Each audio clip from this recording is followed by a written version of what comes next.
먼저 세종례에 관한 하나님 말씀을 증거하겠습니다. 요한복음 13장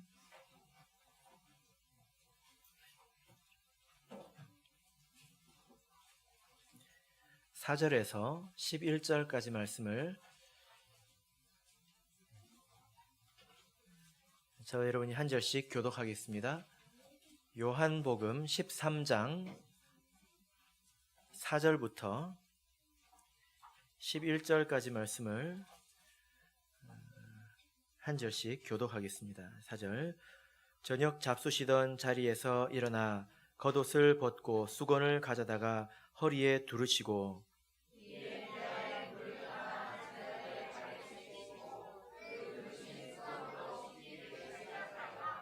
시몬 베드로에게 이르시니 가로되 주여 주께서 내 발을 씻기시나이까.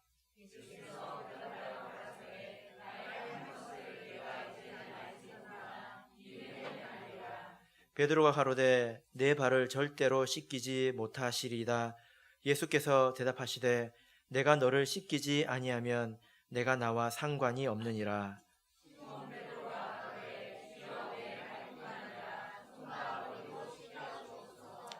예수께서 가라사대 이미 목욕한 자는 발밖에 씻을 필요가 없느니라. 온몸이 깨끗하니라. 너희가 깨끗하나 다는 아니니라 하시니 이는 자기를 팔 자가 누구인지 아심이라. 그러므로 다는 깨끗이 아니하다 하시니라. 아멘. 네, 오늘 지난 세례식에 이어서 세종례를 거행하게 되었습니다. 다른 어떤 사람이 내 발을 씻긴다라는 것은 참으로 좀 어색한 일이지요. 왜 그렇습니까? 발이 비교적 더럽다고 생각하기 때문입니다. 그래서 누군가가 내 발을 씻겨준다고 그러면 기분이 이상하지요. 그래서 세종례를 이렇게 받으시는 분들이 그것 때문에 긴장해가지고 세종례의 교훈이 무엇인지 거의 잘 듣지를 못하는 것 같더라고요. 네. 오히려 세종례를 이미 받으신 분들은 마음 편하게 그때서야 이제 교훈의 말씀을 듣는 것 같습니다. 오늘 우리 어르신께서 세종례를 받으시는데요. 여기 계신 다른 분들도 다 세종례를 받으셨죠? 예. 그때 기억이 혹시 나십니까? 너무 어릴 때 받으신 분도 계시고 기억이 나기도 하고 기억이 안 나기도 하실 것입니다. 이것은 예수님께서 우리들의 발을 씻기시는 것입니다. 그러나 예수님께서 하늘에 계시기 때문에 하나님의 일꾼이 예수님을 대신해서 발을 씻기는 거죠. 제가 최근에 그 간증을 하나 들었는데요. 미국 참예수 교회에 어떤 그 이란에서 온 아가씨가 전도가 됐습니다. 그런데 이란은 이슬람 문화이기 때문에 특별히 그 남녀 간의 접촉을 더욱더 엄격히 금지하는 그런 사회적인 분위기가 있지 않습니까? 그래서 이슬람 여자들은 보면 뭐 쓰고 다닙니까? 예, 히잡이라고 해가지고 두건이라고 안 해요. 히잡이라고 합니다. 이렇게 해서 얼굴을 이렇게 가리고 요것도 가리고 눈만 딱 내놓고 살지 않습니까? 그래서 이 자매가 세례는 받았는데 남자 목자님이 자기 발을 씻긴다는 것이 되게 좀 마음에 좀 거리꼈습니다. 싫었다는 거예요. 그런 분위기 속에서 자라왔기 때문에. 그래가지고 이 자매가 이제 세종례를 그래도 이제 받게 되었는데 그때 이 자매가 환상을 보았습니다. 갑자기 눈이 열리고 자기 앞을 보니까 앞에 앉아서 발을 씻기는 분이 목자님이 아니라 예수님이더라는 거예요. 예수님께서 자기 발을 씻기고 있더라는 겁니다. 그때부터 너무 기분이 좋아가지고 예수님께서 내 발을 씻겨주셨구나. 이것 때문에 그 전에 있던 그런 문화적이고 전통적인 그런 불쾌한 마음들은 온데간데 없고 예수님께서 내 발을 씻기셨다는 그런 감동이 남아서 이제 간증을 했었습니다. 그래서 이 세종례는 예수님께서 발을 씻겨주시는 것이죠. 그래서 우리 어르신도 긴장할 필요가 없습니다. 그동안에 제가 좀 기억에 남는 분이 있는데요. 이분은 세종례를 하는 날 아침에 사우나를 갔다 오셨습니다. 그냥 집에서 씻는 거 가지고는 안심이 안 돼가지고 그 온탕, 열탕에 들어가지고 발을 30분 동안 불린 다음에 빡빡빡빡 씻어가지고 발을 씻는다고 그러니까 진짜 이렇게 막 씻는 줄 아셨나 모르겠습니다. 그렇게 제가 이야기를 안 했는데요. 이것은 예수님께서 우리의 발을 씻기시는 거죠. 그래서 여러분들도 자기의 발을 귀중하게 여길 줄 알아야 합니다. 우리 어르신을 포함해서 예수님께서 내 씻기신 발이다. 이것을 생각할 수 있어야 합니다. 지금 우리 교회에 사진 하나가 있는데 여러분들께서도 보신 적이 있는지 모르겠습니다. 이 사진은 1990 몇 년도에 대만에서 찍힌 사진인데 어떤 이제 분이 발을 씻는데요. 그 발을 씻는 사진을 탁 찍었습니다. 우리도 사진 오늘 찍잖아요. 그런데 사진을 찍고 나서 현상을 해놓고 보니까 그분이 분명히 이제 양말도 벗고 다 이제 벗고 발을 씻었는데 물속에 그분의 발이 들어있는데 그분의 발에 신발이 신겨져 있더라고요. 제가 봤습니다. 근데 그 신발이 어떤 신발이었을까요? 금으로 된 집신 같은 집신 모양인데 금으로 되었습니다. 그냥 봐도 알겠더라고요. 그래서 이 발은 예수님께서 씻기신 발이다. 그래서 예수님께서 새로운 신을 신겨주셨다. 우리가 이렇게 이해를 하면 되겠습니다. 아주 귀중한 예식이죠. 여러분들 발을 한번 만져보십시오. 아이고, 이게 발을 천대하지 마세요. 아이고 냄새 나는 발, 아이고 더러운 발 그러지 마시고 이 발은 어떤 발입니까? 예수님께서 씻겨주신 귀한 발입니다. 그죠? 우리가 그 믿음을 가지고 살아야 합니다. 자, 그러면 예수님께서 왜 우리 발을 씻기셔야 될까요?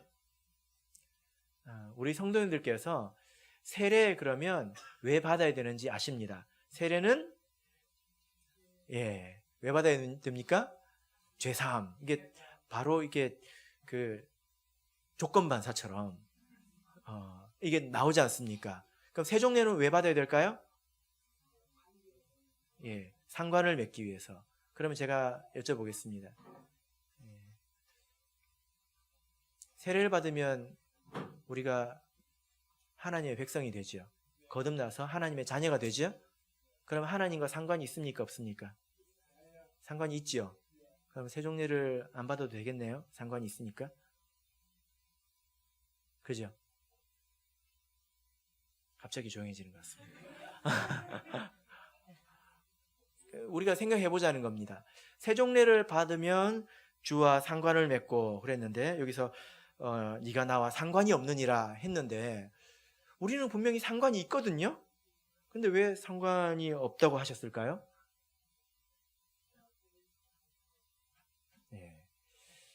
세례 받고 나서 오는 동안에 발이 좀 더러워져서 그래서 오늘 이 말씀을 보면 베드로가 예수님께서 발을 씻겨주시려고 할 때에 거절했습니다. 왜냐하면 발을 씻겨주는 것은 노예가 씻겨주는 것이고 낮은 사람이 씻겨주는 것이지 예수님처럼 높은 분이 씻어주는 것이 아니기 때문이에요. 그렇죠? 그런데 예수님께서 발을 씻겨주시려고 하니까 다른 제자들이 아마 몇 명 발을 씻겼을 겁니다. 그런데 베드로는 그럴 수 없다 이렇게 이야기를 했죠. 그래서 7절 보면 나의 하는 것을 내가 이제는 알지 못하나 이후에는 알리라. 지금 너는 모르지만 나중에는 알게 될 거야 이렇게 말을 했습니다. 그러니까 8절 보실까요? 베드로가 가로되 내 발을 절대로 씻기지 못하시리다. 여러분 머릿속에 베드로를 한번 그려보십시오. 제가 생각하는 베드로는요 목소리도 굵을 것 같아요. 그리고 수염도 막 이렇게 나 있고 꼭 저기 삼국지에 나오는 장비처럼 좀 남자답고 그럴 것 같습니다. 예수님한테 뭐라고 말씀했을까요? 내 발을 절대로 씻기지 못하시리이다. 그랬을까요? 그랬을까요? 아마 이렇게 절대로 안 됩니다. 장비처럼 그랬을 겁니다. 그렇지 않나요? 우리 상상 속의 베드로는 그렇잖아요. 천국에서 뭐라고 그럴지 모르겠지만.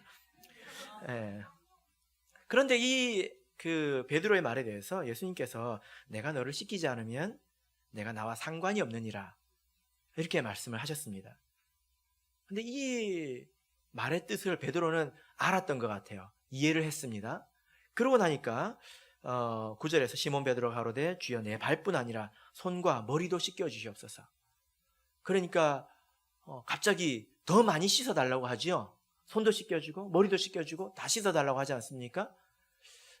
여러분, 그래서 오늘 이 세종례의 핵심은 내가 너를 씻기지 아니하면 내가 나와 상관이 없느니라. 이것이 핵심입니다. 그래서 우리가 이 상관이 없느니라 이 말씀을 가지고 생각을 하고 있는데, 엄밀히 말하자면 이 상관이라고 번역된 이 상관은 번역상으로 조금 잘못된 번역입니다. 그래서 정확하게 어떻게 이해를 하면 되냐면, 내가 너를 씻기지 않으면 너는 나와 함께 몫을 가질 수 없다. 너의 몫이 없다는 거예요. 예수님에게는 몫이 있는데 너에게는 몫이 없다는 겁니다. 이것은 예수님께서 어떤 몫을 나눠주는 게 아니라 하나님께서 예수님에게도 몫을 주고 그 다음에 이 제자들한테도 몫을 준다는 거예요. 하나님께서 주시는 이 몫이 무엇일까요? 이렇게 생각을 해보십시오. 아버지에게 여러 아들이 있습니다. 그러면 아버지는 그 논에 가서 일하고 아들들은 이제 집에서 게임이나 하고 놀겠죠? 그렇습니까? 안 그렇죠? 어떻게 합니까? 아버지가 그 밭을 잘게 나눠가지고 그 아들에게 주겠죠? 이게 몫입니다. 그래서 거기서 뭐 해야 됩니까? 그 밭은 누구의 밭입니까? 아버지 밭이죠. 근데 거기서 누가 일합니까? 아들이 일합니다. 그럼 거기서 일을 하려면 뭐 손톱 가지고 일합니까? 뭐가 있어야 됩니까? 일을 하기 위해서 쟁기도 있어야 되고 호미도 있어야 되고 뿌릴 씨앗도 있어야 되고 그러겠죠? 그리고 그 일하면서 먹을 양식도 있어야 되지 않겠습니까? 그것을 아버지가 주실 겁니다. 그래서 거기서 열심히 일을 하겠죠. 땀 흘려서 일을 하겠죠. 아버지가 딱 돌아가셨습니다. 그럼 그 땅이 누구 땅이 됩니까? 바로 그 아들 땅이 되는 거예요. 아들 몫이 되는 것입니다. 이게 몫이라는 겁니다. 하나님께서 우리에게 주시는 몫이 있는데 이것이 지금 이 살아있을 이 순간에는 일입니다. 그리고 그 일을 하기 위해서 우리에게 필요한 여러 가지 은사들이나 또 여러 가지 축복들입니다. 그걸 가지고 열심히 일을 할 때 그것이 하늘에 가서 우리의 몫이 됩니다. 이해하시겠습니까? 그래서 세종례는 죄를 씻는 것과는 관계가 없어요. 다시 한번 말씀드립니다. 예전에 제가 이야기를 들었는데 임종세종례라고 혹시 들어보셨습니까? 임종세종례? 어떤 분이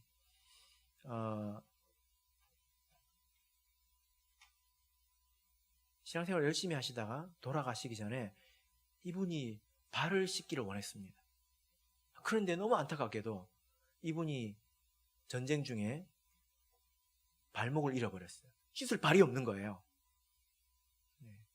그렇게 돌아가셨습니다. 왜 임종세종례를 받고자 했을까요?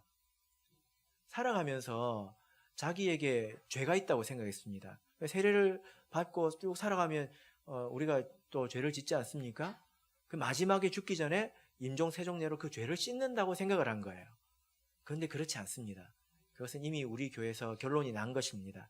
세종례는 죄를 씻는 것과 관계가 없습니다. 우리는 예수 그리스도의 이름으로 세종례를 한 번만 받으면 됩니다. 세종례는 죄를 씻는 것과 관계가 있는 것이 아니라 하나님께서 우리에게 주시는 몫을 받는 거예요. 그래서 이것은 세례하고는 떼놓을 수가 없는 것인데요. 여러분, 세례 받은 날짜는 기억하시죠?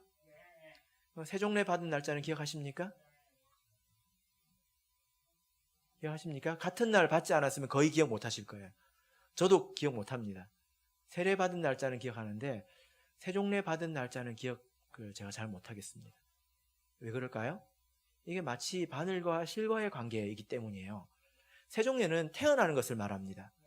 근데 한 사람이 태어났다면 그 사람이 살아야 될 것 아닙니까? 세례는 태어나는 거예요. 제가 지금 무슨 말을 하고 있지?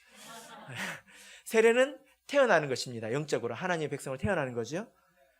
근데 태어나는 게 다가 아닙니다. 태어나면 뭔가 일을 해야 되지 않겠습니까? 삶의 의미가 있어야 되지 않겠습니까? 그죠? 예. 태어나가지고 아무 일도 안 하면 그 사람이 사는 의미가 없잖아요. 그래서 그 사람이 태어나면 그 사람에게 몫을 주는 것입니다. 그래서 거기서 헌신하게 하는 거예요. 그리고 그것이 그 사람의 영원한 나라에서 몫이 되는 것입니다. 예수님도 예수님의 분량이 있습니다. 십자가를 지셨죠. 그래서 하늘에서 영광을 얻으셨습니다. 그런데 그리스도의 남은 고난이 있습니다. 이 말이 이해되십니까? 예수님도 예수님께서 받으신 몫이 있어요. 근데 예수님께서 모든 일을 다 하신 게 아니에요. 많이 남았어요. 아주 많이 남았다고요. 그럼 그거 누가 해야 될까요? 발씻음 받은 우리들이 해야 되는 것입니다. 그런데 만약에 하나님께서 나에게 이만큼 밭을 떼가지고 주셨는데 일을 하지 않으면 어떻게 할까요? 아마도 그 밭을 다시 떼가지고 옆에 충성스러운 아들에게 줄 것입니다. 그리고 또 하지 않으면 또 떼가지고 충성스러운 아들에게 줄 것입니다. 그럼 나중에 손톱만큼만 남겠죠? 그것이 내 몫입니다. 천국에 가면 내 몫은 손톱만큼밖에 없을 거예요. 그렇게 되는 것입니다. 그래서 이 세종례는 세례와 바늘과 실처럼 태어남과 그리고 그 사람이 어떻게 살아야 될 것을 이야기를 하는 예식입니다. 그래서 발을 씻어주는 거예요. 발은 사람들의 능력을 말합니다. 그 발로 일을 하라는 것입니다. 사단을 밟고 다니고 하나님의 복음을 전하라는 것입니다.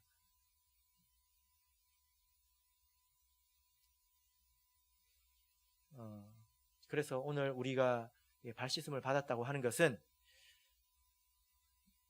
예수님께서 우리의 발을 씻기신 것이고, 그리고 이제 우리가 주님으로부터 그런 몫을 얻게 되었다라는 거죠.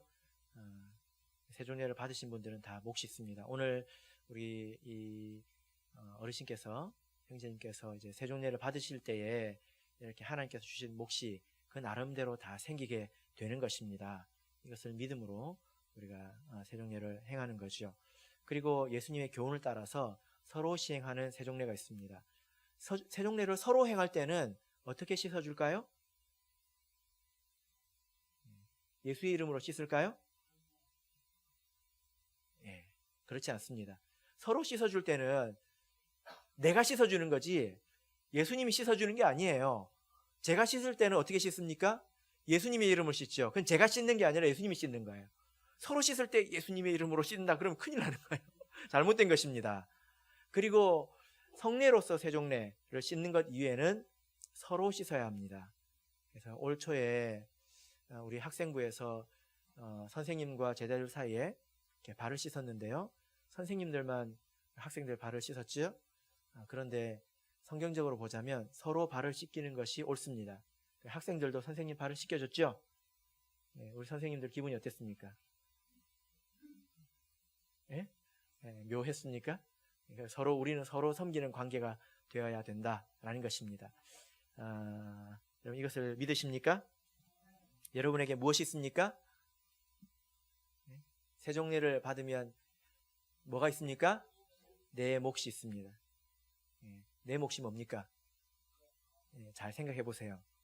그리고 그것을 열심히 하십시오. 그것이 천국에 가면 내 겁니다. 자, 이제 세종례를 행하도록 하겠습니다.